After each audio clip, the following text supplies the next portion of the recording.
buckle up for a new episode of You and the Law Podcast, the one and only law enforcement podcast that's tackling critical policing and social justice issues and provides insights into the daily realities of policing with your host, Chief Virgil Griddine.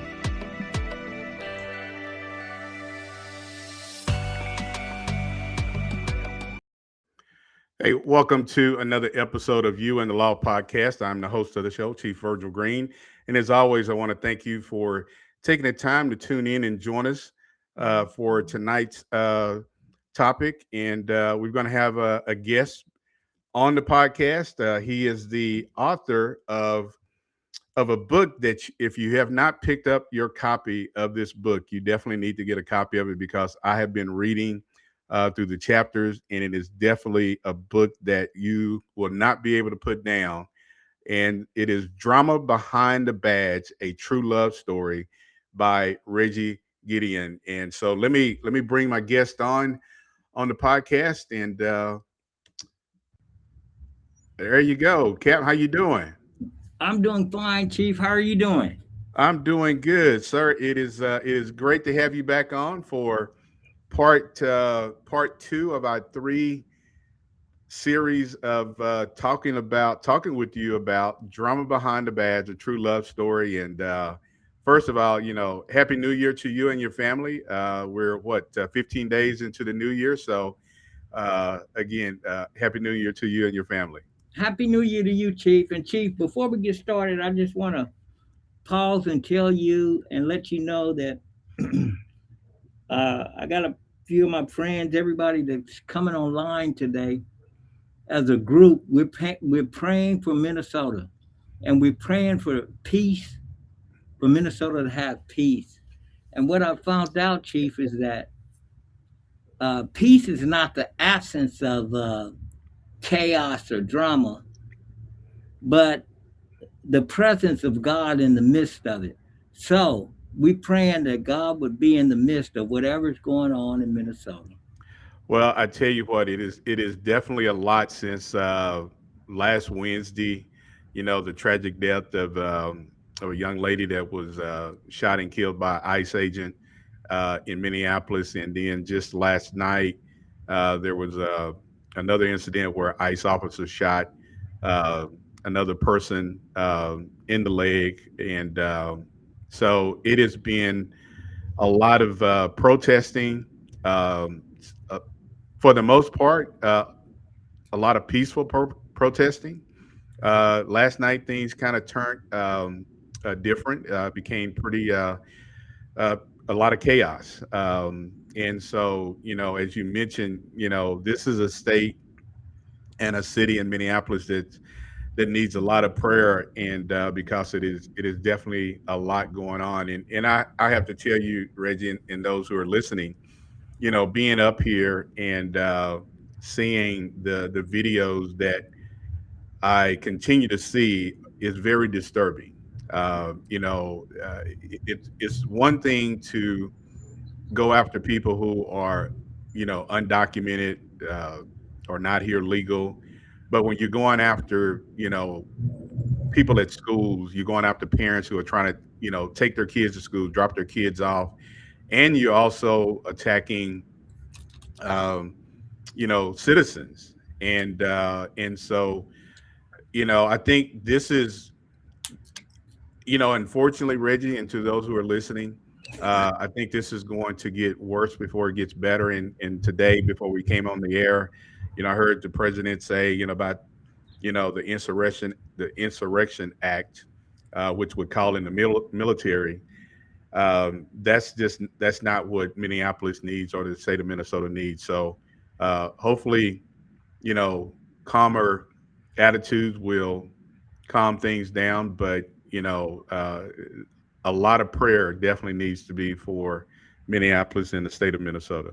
All right, Chief. Well, I just want you to know that prayer still works, and we doing it. Well, Praying for you guys. Well, appreciate it. Thank you. All right. Well, so for those who do not know who you are and how this book came about, first I want to congratulate you on on the new book, Drama Behind the Badge, a true love story. And I'm telling you, I've gotten through several chapters, and it's a it is a when I say it's an emotional book, but this just goes to speak to what you put into this book and what you want people to get out of this book. So let me and the listeners know what compelled you to write this book. But first, give us a background of where you're from. I know you're, retired military, Navy. Uh, the last time you were on, you shared that you were from Kansas City. So tell us about Reggie and how did Reggie get to be where Reggie is at now? Well, Chief, I started in our first series. We're trying to explain. I've had some dental work done, so I'm gonna stay covered up, trying to let my mouth heal. Okay. I want you to know that I joined the military when I was 17, looking for a different way. I was one of 8 children, one bedroom house, uh, really kind of rough life. Basic good parents, 2 good parents, church going family. But again, like I said, at age 18, at age 17, I joined the Navy, went into the Navy, and then I did 10 years active duty. And then I switched. I went into the reserves and I actually joined law enforcement at that time. So I joined in 1990 when the incident was happening with Rodney King. I was actually in boot camp. Okay. And I also want you to know that tonight I have a couple of my friends listening. One of them I just reconnected with. His name is, we call him Captain Mikhail Smith. And we also are very instrumental in helping veterans get their benefits. That's one of the things that I try to do. We advocated for about 2.5 years on the radio in San Diego, and now I'm actually on a book tour. Me and my wife, we've been on the tour now for about a month and a half. Hopefully by the end of this month I'll be able to get back home. But that's who I am. I'm a husband of 41 years. I have 2 daughters. I have 2 grandsons, and I have a son. I don't call him a son-in-law because he's my son, and so Okay. that's kind of who I am, Chief. That's kind of who I am. Okay. All right. Well, and like I said, I've read through a couple of chapters of the book, and it talks about, your family, your upbringing, and being raised in Kansas City, correct? Yes, sir. Yes, sir. And Kansas City, and Missouri. Kansas City, Missouri. You're on the Missouri side, not on the Kansas side. Right. Yeah. Yes, sir. I'm Yeah. on the right side, Chief. Well, I tell you what, man. I come through, Kansas City a lot, Kansas City, Missouri, Kansas City a lot, driving back to Oklahoma City. And when I talk to people, they will definitely let you know which side of the board, which side of the state they're on. And if you Okay. just, they'll let you know, hey, I'm on the Missouri side, not the Kansas side. So, yeah, but yeah.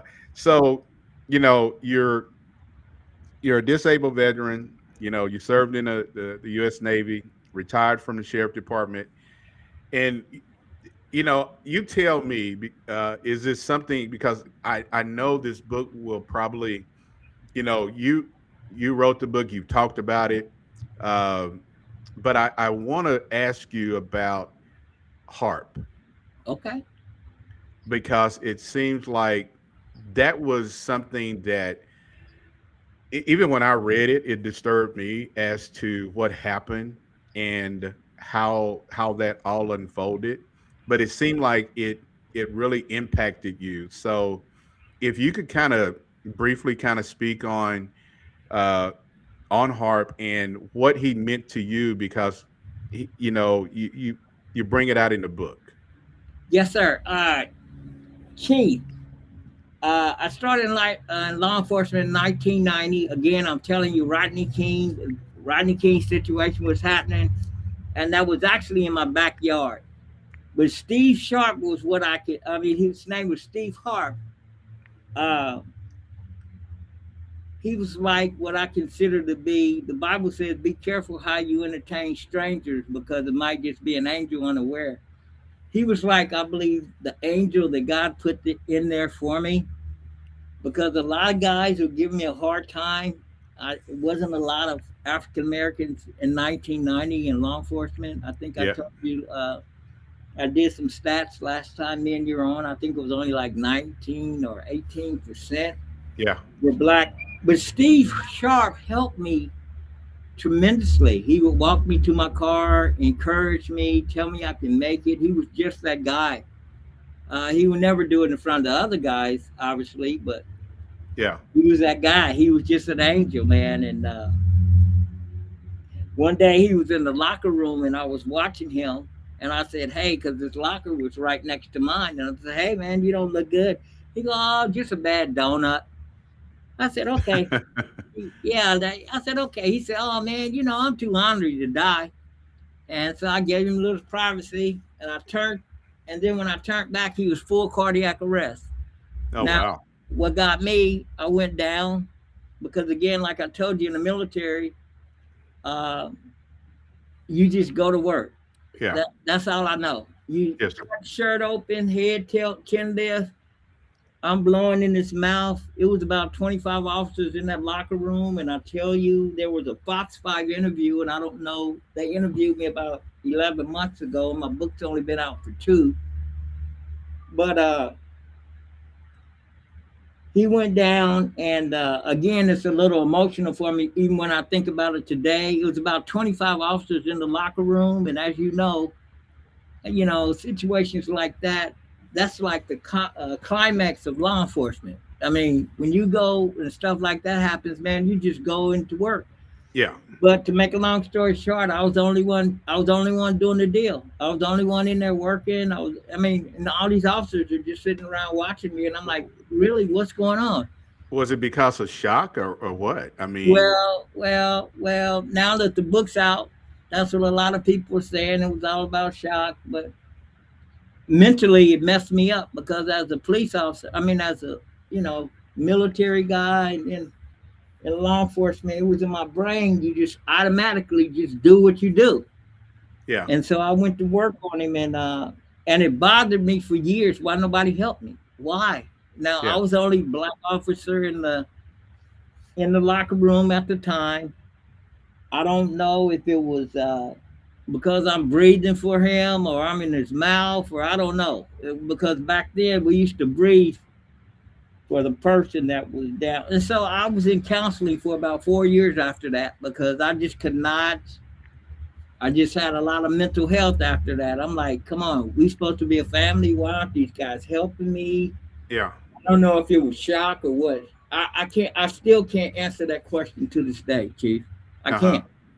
Well, and I tell you, at reading it, you really it puts you it puts you right there as as you're there, and the fact that you didn't have any. It took a minute, it seemed like, or maybe longer than that, for others to even kind of come assist you in doing CPR. Right. It And was one guy that came to help me. I'm breathing. I'm blowing. I'm pushing on his chest. In between breaths, I'm asking somebody to call 911. I just don't know how to explain it. Like I told you, it was yeah, kind of rough. It was yeah. rough. How long had Hart been with the sheriff department? Hart was there much longer than I. So he was well known. So he was. Yes, sir. He was, Well yeah. known. He was a role model. He was the go-to guy. Have all the knowledge. And law enforcement at that time, they did not tell. They let you. How can I say this? Crash and burn. Yeah. Back in the day, you crashed. Yeah. If you can remember, you crashed and burned. Yeah. But Hart wasn't that type of guy, man. He would make sure I was up on things. He used to tell me all the time, watch the inmates, make sure they don't have any contraband, make sure you double lock the cuffs, just technical stuff that I needed to know as a young rookie cop. Yeah. Mhm. Yeah. Well, and this is one thing that we talked about this the first time on the podcast with you, Reggie. Was law enforcement. This is something we don't talk about a lot, but it has existed for decades and decades. Racism within law enforcement is it's there. It's right there in front of you. And you mentioned about being in LA doing the Rodney King rides, uh, how all that unfolded, and here No, you sir. are I was in San Diego. in San I was Diego. Yeah, you I was yeah. actually in the academy, and I couldn't speak on it, but I had to listen to all the little nasty jokes. He deserved it, you know.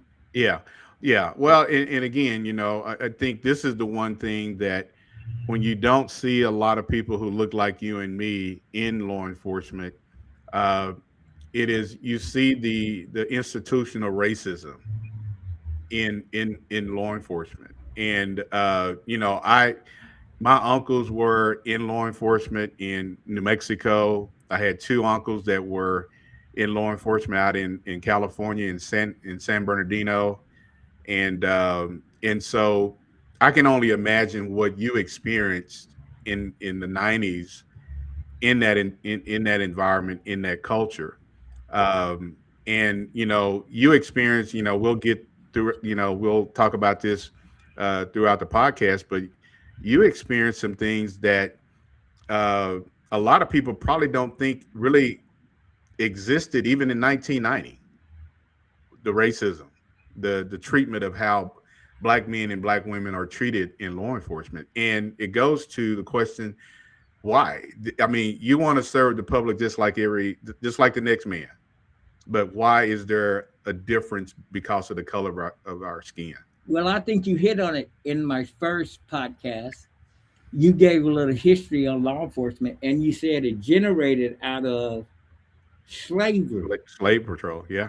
Yes, And people don't want to, and Reggie, people don't want to talk about it. They don't want to admit it. They think that, oh well, policing came out of Sir Robert Peel. That's where policing came from, and that's where people, you can paint that narrative. Yeah, Sir Robert Peel, he came out with some things that were related to policing, but you got to go back to the slave patrol and how you look at what was going on with the slave patrol, and now you look at how this is kind of went generation after generation, and it has gotten better. But at the same time, Reggie, and those who are listening, it still exists in this profession, and that's why you don't see a lot of black men and black women, are who are in leadership positions.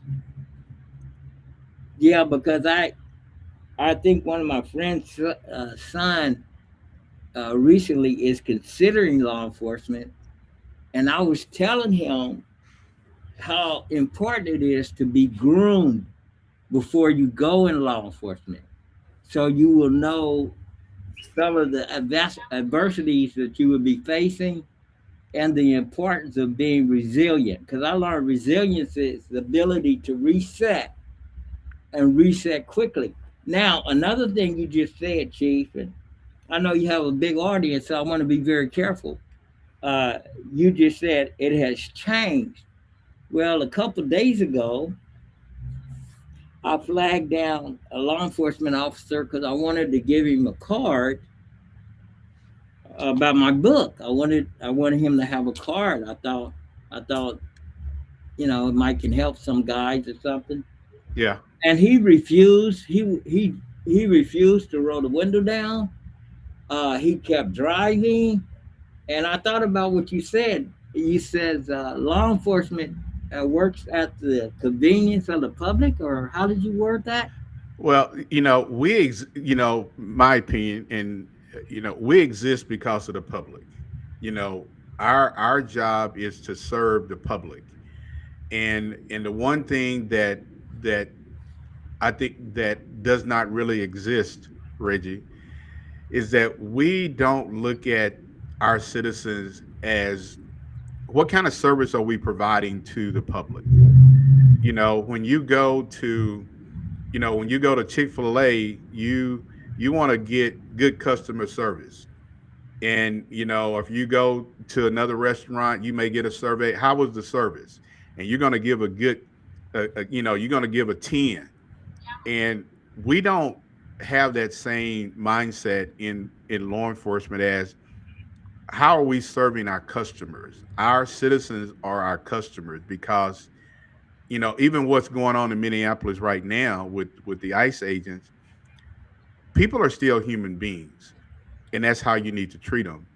And you just gave a good example of still somebody who is didn't look like you, who didn't take the time to stop and say, well, sir, hey, how you doing? How can I help you? And for you to have a positive conversation with this officer goes to show you we are still, even though some things may have changed in police academies, but, and I've said this before, Reggie, you can have all the diversity, equity, inclusion training or send people to all these different type of trainings. If it's not in your heart, you're not going to change how you look at black people and brown people. And that is what you experience with trying to give an officer a card about your book goes to show you just think and that's just one person. Maybe the next person wouldn't have done the same thing, but it goes to show. Now how is he going to treat a young black man or a young black woman on the street if you're a citizen just trying to get his attention? Well, not only that, you said law enforcement originated out of slave patrol, and I think the mentality is still there, even though slavery no longer exists. Uh, the way that they handle, and I think a lot of, I want to say, blacks and browns, we're scared of law enforcement. We don't want to. We just kind of want to, hands off.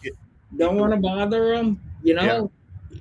Not my house. Not, you know. Yeah. Yeah. Well, and I think, you have a lot of young men and women who do want to get into this profession because they do want to give back to their communities and they want to make a career out of it. But, I'm going to share this with you and the listeners, coming from Oklahoma, the state of Oklahoma Highway Patrol has only had one black female in the history of the Oklahoma Highway Patrol. Wow. She retired a couple years ago, and in her 20 something, 20, maybe 25 years on the Highway Patrol, not a single other black woman was recruited to make the academy. So, it's almost like she was the first. Is she going to be the last? Because now you don't see a lot of women being able to make it. Now you see other women making the going through the academy and becoming state troopers. But that just goes to show you where are we really at? And I know we're getting away from your book, Drama Behind the Badge, a True Love Story. But you experienced racism. You experienced that throughout your career in law enforcement. And let me, you served in the military, in the Navy. How was that experience in the Navy compared to your experience in law enforcement? Day and night. Day and night. Navy taught me how to be responsible, how to be accountable. I still say they taught me how to adapt, overcome, and improvise. I told you last time I talked to you, I was doing things like I was the first class and I was going to London unescorted, never been there before. So Okay. it's a lot of responsibility. And then when I come to this law enforcement county job, it was like I'm serving the country, I'm traveling the world, and now I can't operate around the block because somebody needs to watch me. I don't know Yeah. how to take care of things. I don't know how to do things right. And Yeah. I don't know. I know last time we were talking, getting back on my book, I was talking to you about Drama Behind the Badge, a true love story. And I was asking you, I said, hey, Chief, did I ever give you the answer to that question? Those are two conflicting statements. And what am I trying to tell my audience even before they open the book? Yeah. Oh, about the true love story. Yes, sir. Because the drama behind the badge and then the true love story, those are two conflicting statements. Yeah. Did Yeah. you ever figure it out last time we were on? No, no, I You haven't. got one more shot. You got one more shot. I haven't, and I, hopefully hopefully I'm not being slow about it. But no, I have not figured that piece out yet. And Okay, okay, Chief. And then I wanna see if we can get some of your listeners maybe to dial in. I'm gonna tell you what it is. This year, Chief. I'm gonna give you a credit. okay, all right, I experienced a lot of drama, and you can see that. Two oh, wrongful terminations. God dies in my arms. Guys threatened to take my life. Just all kind of things I've dealt with when I was dealing with in law enforcement. yeah, A lot of mental things, a lot of strain on my family. Um, but the love story portion of my book is that, Chief, regardless of all the things that I had to go through, okay. God, I feel as if God sustained me through it all. Well, he definitely did. And you how many years have you been married? 41.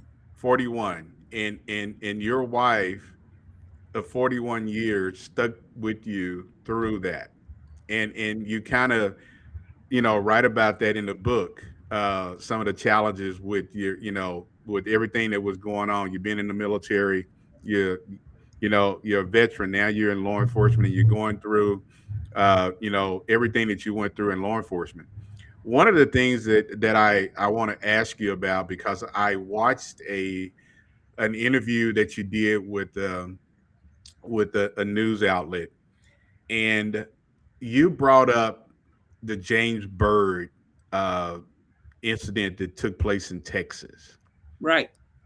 Kind of, I don't want to paraphrase, but kind of speak on, because something happened to you in, I don't know if it was in the academy or somewhere, but something happened to you, and it made you feel like what took place with James Byrd. And if people don't know what about James Byrd, I'll let you kind of give a brief background on what happened with James Byrd in, I want to say, was it Jasper, Texas? Jasper, Texas.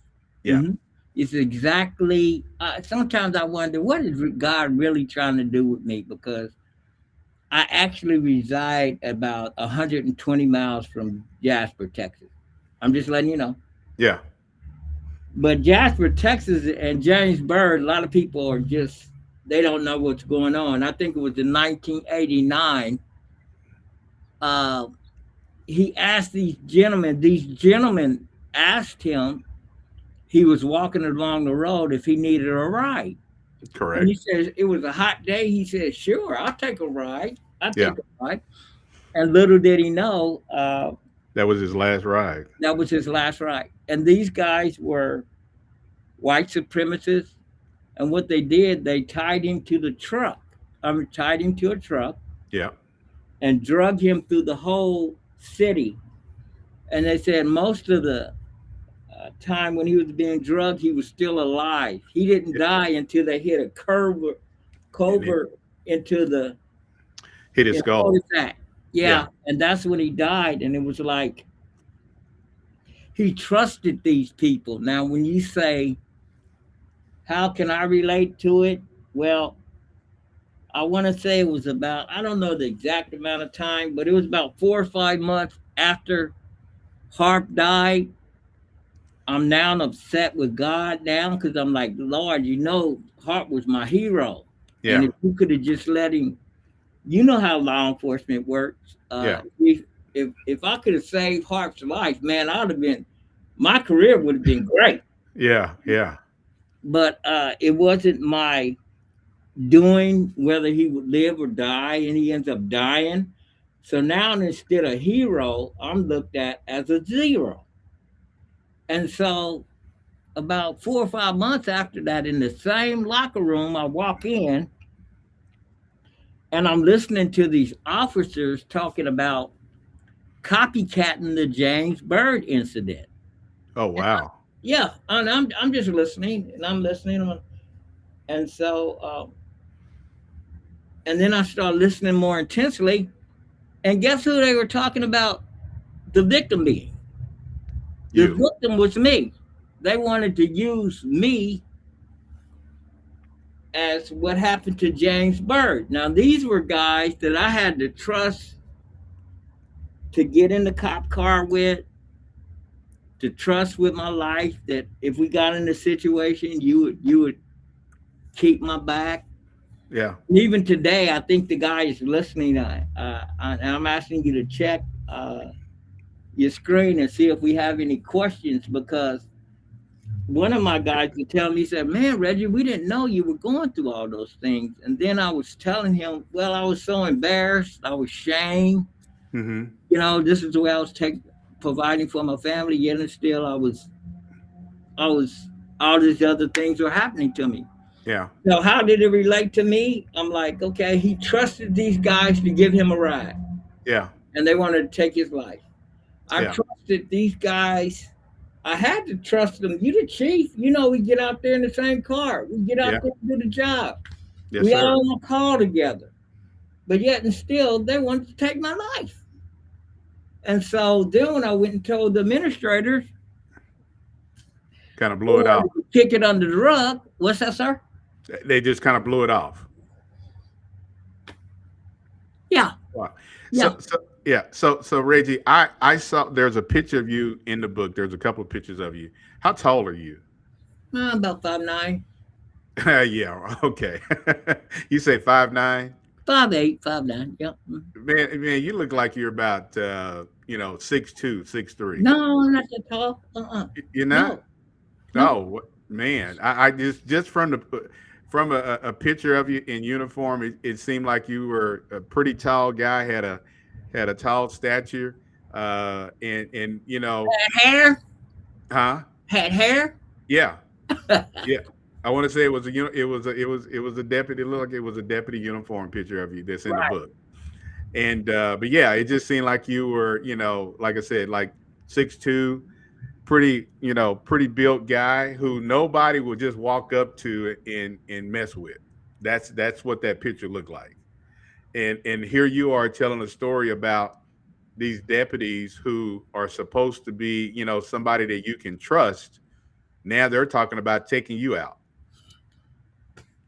And you've got an administration who, like you said, just kind of swept it under the rug. Hey, you know, that's just that's just locker room talk. They're not going to do anything. But I kind of go back, if they're talking about you like that, how are they treating black and brown people that they're coming in contact with out on the streets? Well, that's why I tell most of my friends, use as the last resort, you gonna call the cops to come in your house to solve problems. Because as a cop, if you really look at it as a law enforcement officer, divorce rate is high, Yes. alcoholism is high, now uh, drug abuse is high, and Correct. suicide is high. Correct. Now, if you're doing all those things, how can you come into my house and help solve any problems in my house? Yes. But a lot of the public does not know. I asked the guy a couple of days ago, did you know the rate of suicide is higher for law enforcement than officers that get hurt in the line of duty? He's like, no, Oh no. yeah, it is. So the public is just, now that's what I'm trying to do, Chief. I'm really just trying to educate the public on really what goes on inside behind those walls. Behind the walls. Yeah. Well, hey, Rich, I want to just remind those who just now tuning in to tonight's podcast with my guest, Reggie Gideon, as we talk about Drama Behind the Badge, a true love story. If you got any questions, put them in the chat, and we'll get to those questions throughout the podcast. But again, thank you for tuning in. But like I said, put your comments or questions in the chat, and they'll pop up, and we'll answer them. But Reggie, one of the things that I got some notes here. I want to ask you about a few things. Uh, you when you talk about getting into this profession, uh, and it's all about the community. And in the book, there's a lot of tension. There's a lot of mistrust that you've experienced in law enforcement. Did you ever, at any point, think about, hey, is this something that I really want to continue to do? Oh man, no, that's such an interesting question because I want to tell you no. I guess just my thinking, just my mindset coming. I mean, 17 years old in the military. Military taught me well, treated me good. Now I'm in law enforcement. Uh, I was taught if I do my job and do what I need to do, I get promoted. I'm like, okay. They told me that law enforcement was a paramilitary organization, and I'm like, absolutely not. Nowadays, I think uh, people they switch jobs real quick That every Yeah, 5 6 years or whatever. yeah. But for me, switching a job, that's what I knew. That's the way that I decided to support my family. And after, I think I was messed up in the head because after serving my country, I really thought that I deserved to be able to do what I was trying to do. And Well, so, well, go and ahead. there's a lot of people who retire from the military, who come into law enforcement. Whether they're in the Marines, whether they're in the Army, Navy. So there's a lot of people who are, who do come from that background of being in the military. And you mentioned something just a second ago where you said, the law enforcement is looked at as being a paramilitary style organization. And I think that is one of the things. If you look at it that way, I don't. That's the wrong way to look at it, because if you look at it being a paramilitary organization, I've got a lot of friends who have retired from the military, from the Marines, the Army, Air Force, and the leadership that they brought into the profession is it is something that cannot be overlooked. And the fact that they got more out of the military than what they've gotten out of law enforcement tells you that law enforcement has a lot of work still to do, uh, from the top all the way down. And I kind of go back to, you remember the movie Crash, Okay. that was filmed, that kind of portrayed East, South Central LA, with the gangs and everything. That movie right there was to me was bad for law enforcement, because it gave people the impression that, hey, this is how we can police, because there's gangs, there's drugs, all these things going on. So we're going to emulate what they were doing in Crash. You had agencies around the country coming up with crash units because they had a gang problem. That right there, it was almost like there was a war between the police and the black and brown community, especially blacks in the Latino community, and even probably some aspects of the Asian community, but definitely the black and brown community. And so, when you talk about drama behind the badge, man, you definitely, uh, there's a good title, but there is a lot of drama behind law enforcement. Yes, and not only that, I wanted you to tell you. I'm really, because I don't want to say anything and step on your audience's toe, because you are the host. Well, hey, man, we're gonna keep it real. But We've been doing you that. We've been doing that for 5 years on You and the Law podcast, keeping it real. That's why a lot of people follow the podcast. I think people want to know. They want to hear the genuine. They don't want to hear the fluffy stuff. And so you're my guest, and this is your book, and we're talking about drama behind the badge of true love story. So share. well, I just think it starts at the rank that you were as a It, chief. it is. It does. When you go out and you look at what's going on in Minnesota right now, these guys wouldn't be wearing masks and doing all the things, pushing people around, and I mean, you do what you need to do as a police officer. But I was taught you don't put your hands on anybody until either they put their hands on you first or you're arresting them. Other than that, you Yeah, don't put your hands on anybody. you're I right. mean, even as a law enforcement officer. And what I'm saying is that what a lot of public don't know is the leadership in law enforcement. Everybody is saying, okay, Donald Trump, he's sending the ICE agents. They out here doing all this stuff to people. Okay, where are the leadership within law enforcement? They're hiding. Yeah, They're very silent. They're they very are. silent. These people are out here doing that thing. And to me, that's what, until they want to come up to the top and do something wrong, that's what the leadership does in law enforcement. I'm just Well, telling you're right, Reggie. And I think, the one thing that you do not see uh, a lot of pushback from leaders in law enforcement right now, whether it be, ICP, I know Noble, which is an organization that I'm a member of, National Organization of Black Law Enforcement Executives. Uh, I haven't seen a lot of statements come out from law enforcement organizations condemning what is going on with ICE. And yeah, if you got a job to do, come in and do your job, but be respectful and treat people with respect. And I've always said this, Reggie. No matter what uniform you put on, the color of it, it's all about would you want somebody to treat you that way? okay. Would you want somebody to treat your brother, your sister, your mother, your any other relative that way that you're treating that person?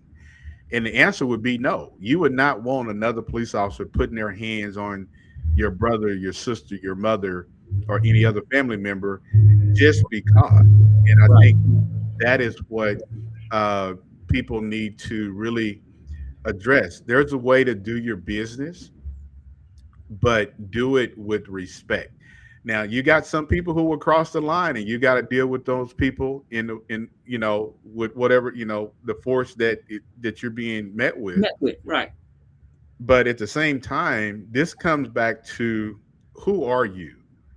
At the end of the day, when you take off that uniform, you are a man. You're a woman or a man, and you got to sit there and live with yourself of, hey, we just drugged this woman out of a car. We just busted the window of this person and drug them out of the car.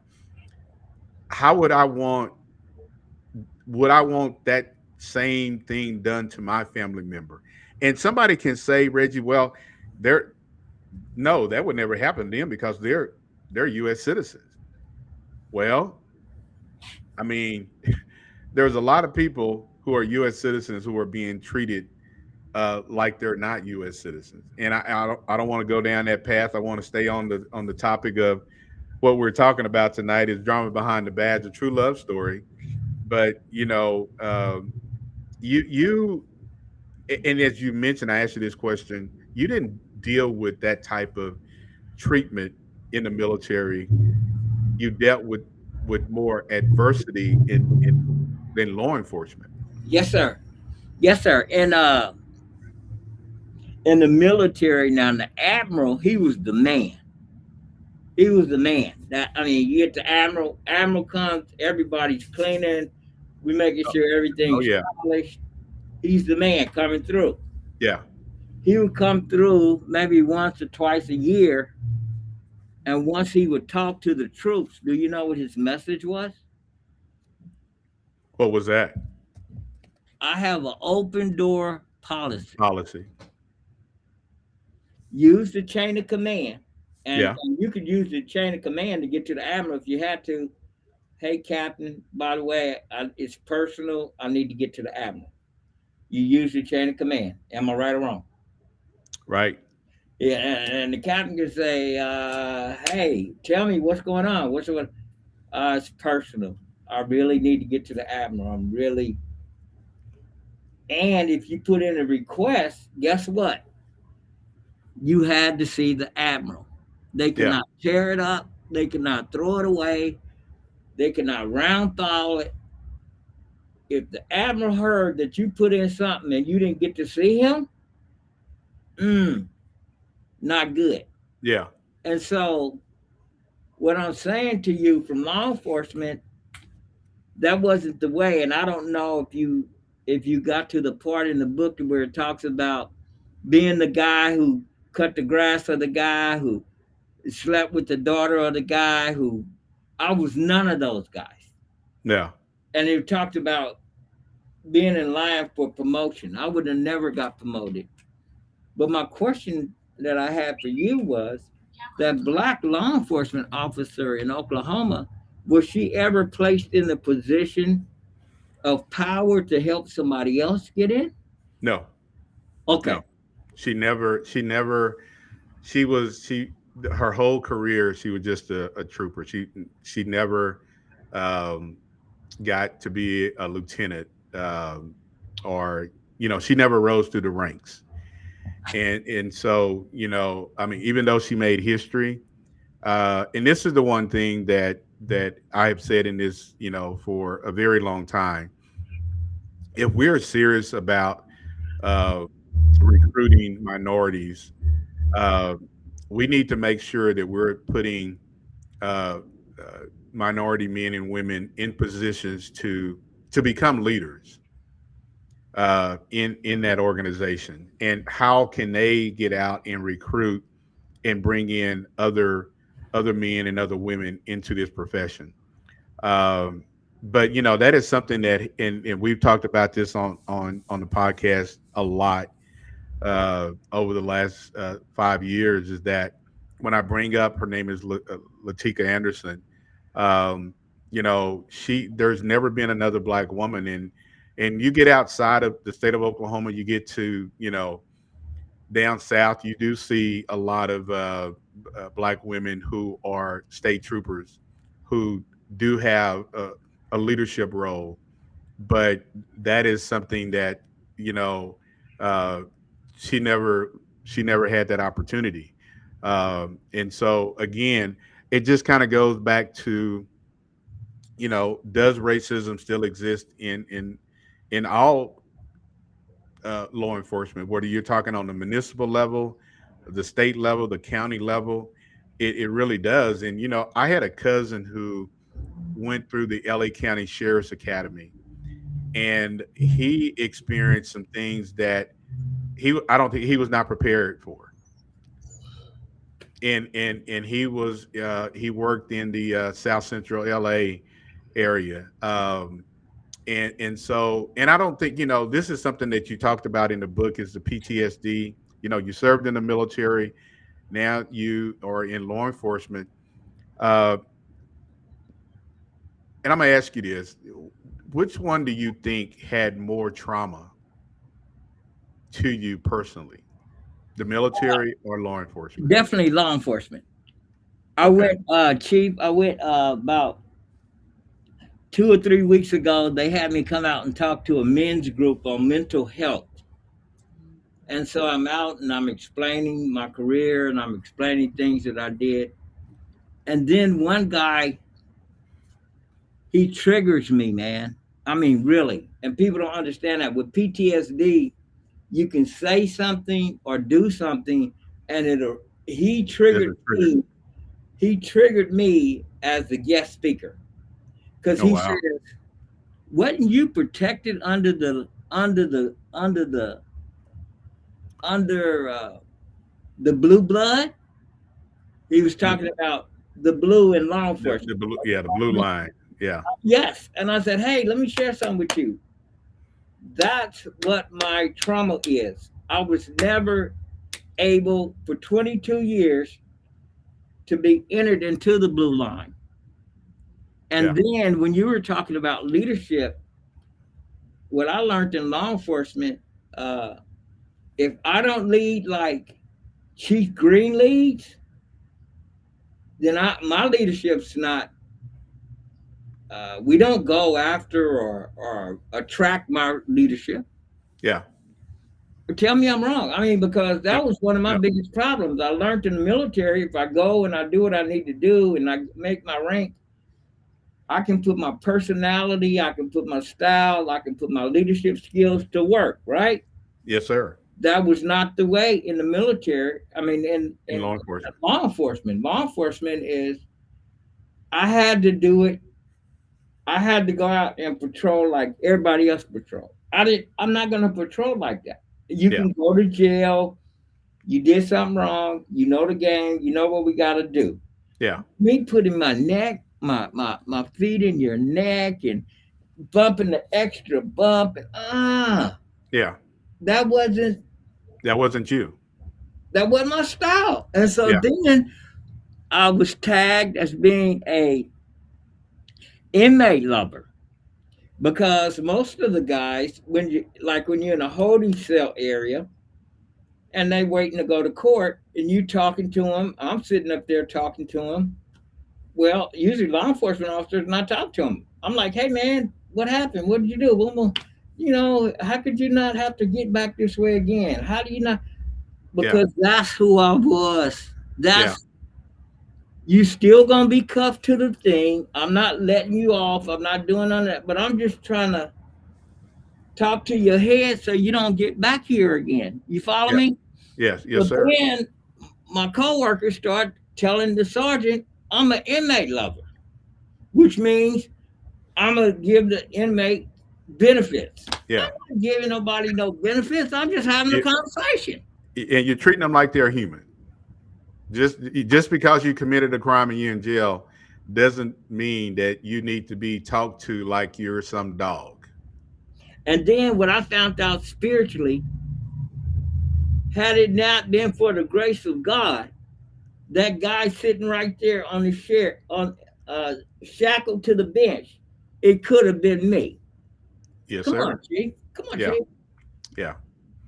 Everybody asks me a lot of times now that I'm retired, give me a true definition of a cop. What is your really true definition of a cop?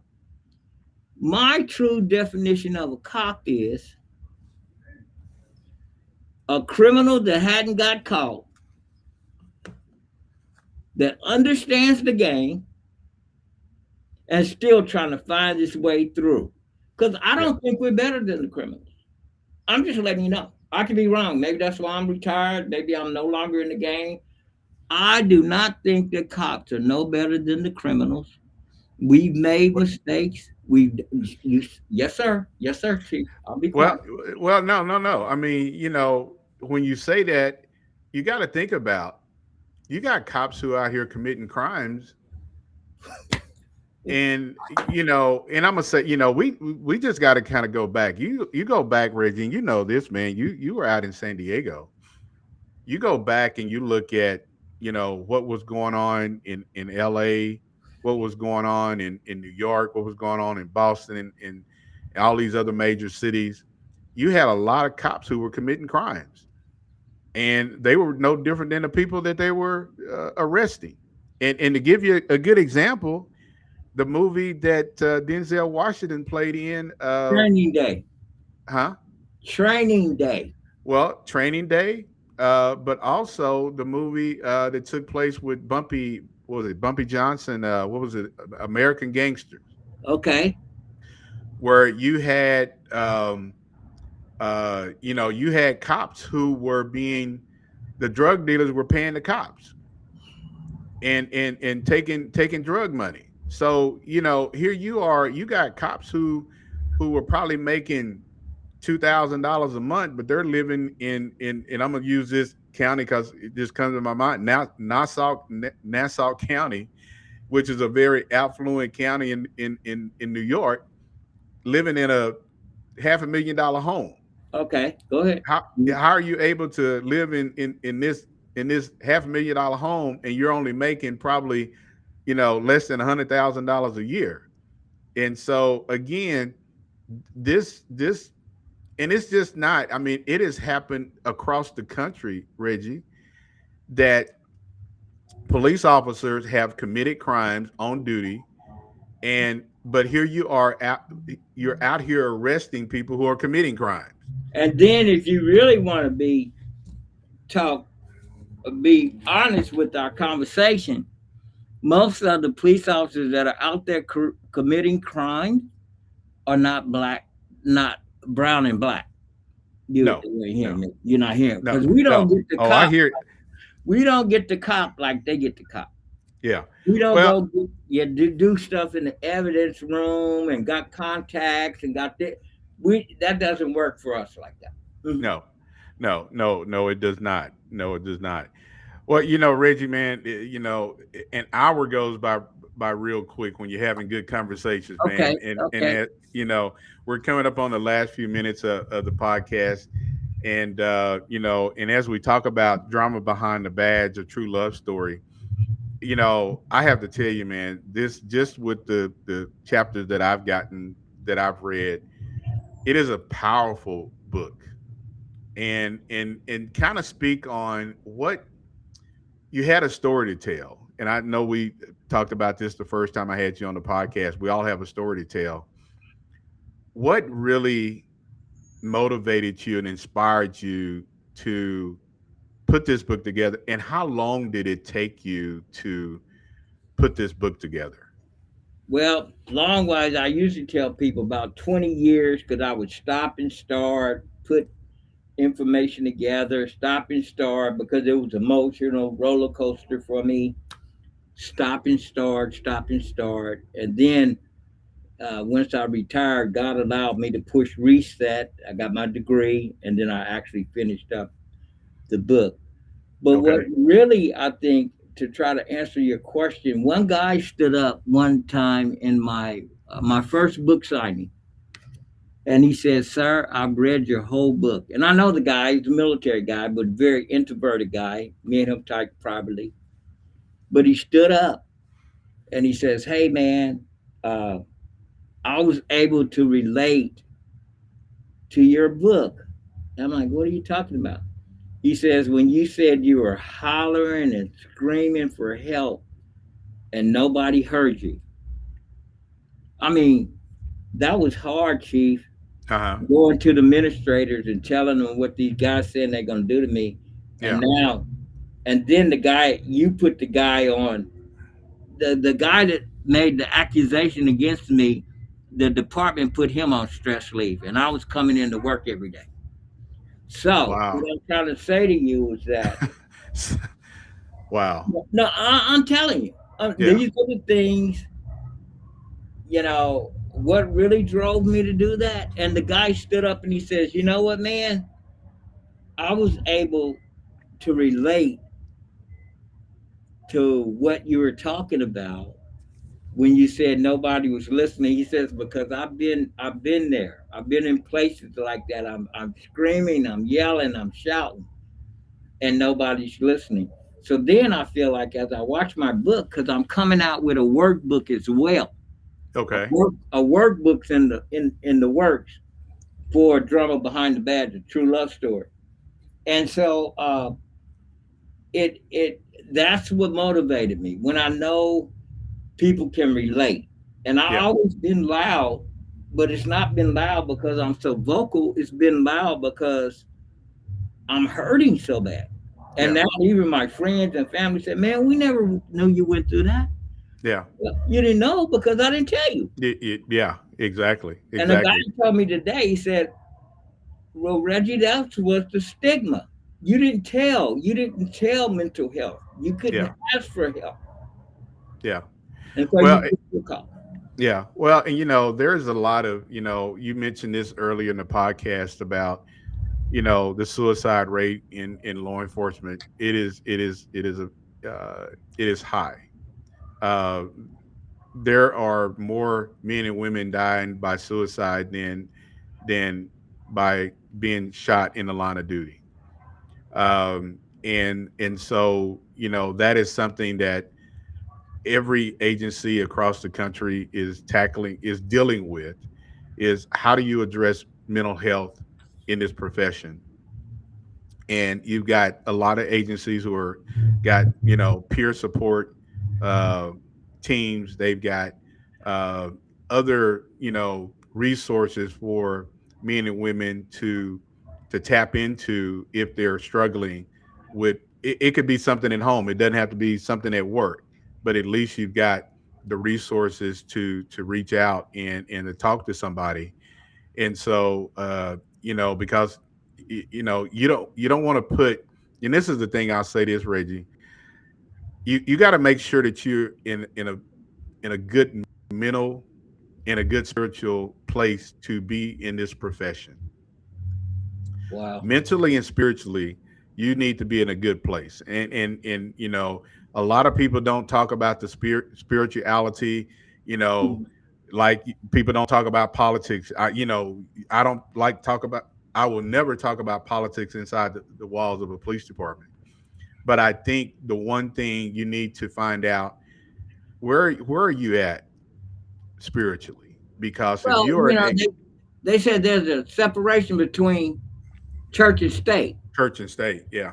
And I don't think I'm the really intelligent, but I'm telling you, every time the state gets into a major crisis, guess where they going to for prayer? You ain't hearing me preaching.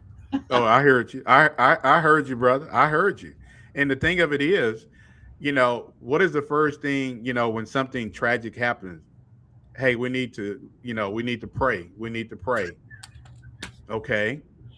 But at the same time, how do you go out here and you just watch an officer or a supervisor, somebody, you manhandle somebody, you use more force than what you should have, and you tried to cover it up. And at the end of the day, we all have a person that we're going to answer to. Wow. And I want to make sure, the one thing I've never done in my, well, I've been a police chief over 25 years, been in law enforcement for 30 years. I've never treated somebody bad, because that's not how I would want somebody to treat me. And you deal with some people who do a lot of cruel things, but you still have to remember that that is a human being. Let God judge that person whenever their time is whenever their time comes. It's not for me to judge that person. The courts may judge them and send them to prison, but to to take advantage of a person and to abuse a person, how do you live with yourself? And I think that's why we have so many issues with in policing. um, and it is something that really needs to change, Reggie. And so, man, we're gonna, this is part two of our series on having you on the podcast, the drama behind the badge, a true love story. And I know our next time, it's gonna be rolling, man. Okay. There's more to unpack in this book. And so let everybody know how they can get a copy of the book if they don't have a copy of the book, and kind of talk, because I know you've been doing a lot of book signings and you've been touring around talking about your book. Let people know how they can get in touch with you and get your book. Well, one way to get the book is just you can go to Amazon and put in "Drama Behind the Badge" or "True Love Story," or you can go to Reggie Grid, GRIDD.com, and it will give you my bio, and then it can show you how to purchase the book. Or you can go to another website called dramabehindthebadge.com, and that tells you how to follow me, how to go about getting the book. Just if you want to leave me some info, that's a good way to get in touch with me. Okay. So that's how you do it. And my book is in Spanish, it's in German. Oh, Uh, I'm wow. I'm working on right now getting it to be where it's audible. It's in Okay. hardback. It's on copy. It's on a lot of platforms.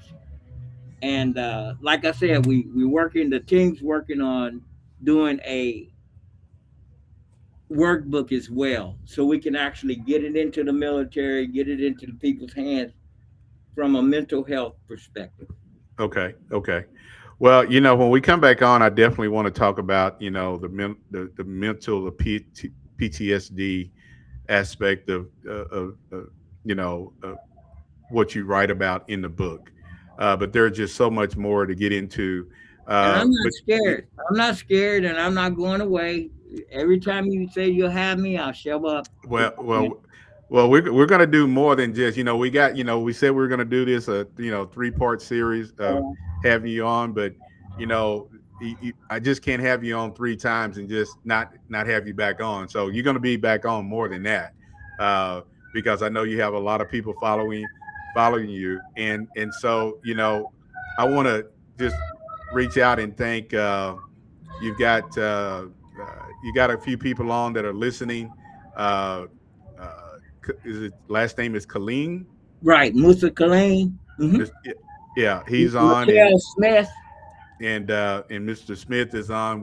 I want to thank those two, uh, and also I want to remind, if you do not follow You and the Law podcast, go to our YouTube channel, subscribe, and doesn't cost you anything to subscribe to the podcast. Follow us on Spotify, Apple Podcast. You can go to our website, www.youandthelawpodcast.com. That's www.youandthelawpodcast.com.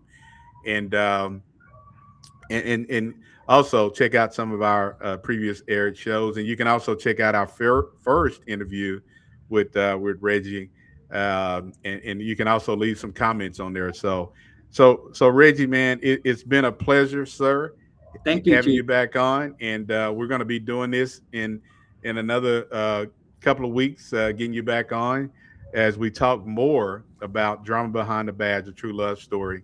And so again, thank you, and thank those uh, thank thank your friends for tuning in. Thank you, Chief. And we're still praying for Minnesota. And I want to let you know, I wanted to say thank you so much. And I still want to see if we can do a 3-part series with myself and Spirit, Bulletproof Spirit. That, Bulletproof Spirit. yeah, Yeah, yeah. yeah, yeah. I'm definitely going to reach out to the guest that I had on who wrote the book Bulletproof Spirit, because again, I think just having both of you all on, you got your book out. He has a book out called Bulletproof Spirit. He's actually in the San Diego area, and so I'm definitely going to make that happen to where we can get both of you guys on, and talk about your experiences and his experiences, and because his book really touches on a lot to do with mental health. So that will definitely happen. Thank you, Uh, sir. you're Thank you. welcome. You're Thank welcome. you. Well, Reggie, again, it's been a pleasure, and thank you. And we will be doing this again here in the next couple of weeks, having you back on the podcast. But again, if you miss any parts of this podcast tonight, you can catch the rebroadcast on our YouTube channel, and it will be on Spotify, Apple Podcasts, wherever you listen to podcasts. Just search "You and the Law" podcast, and you will be able to listen to the full audio or video version of tonight's interview with Reggie. So again, thank you, Reggie, and we will do this all over again in a couple of weeks. All right. Thank you. Thank you, Chief. All Have a right, good everybody, have a good night, and make sure you tune in next Thursday for another episode of You and the Law podcast. And we'll see you again next Thursday right here live at 6 p.m. Central Standard Time, 7 p.m. Eastern Standard Time, right here on You and the Law podcast. Thank you, sir. Bye-bye. You're welcome. Bye. That's a wrap on this episode of You and the Law podcast. We've got more eye-opening conversations and hard-hitting insights coming your way, so make sure you subscribe on YouTube, follow us on Spotify and Apple Podcast, and stay ready because the next episode might just change the way you see law enforcement forever.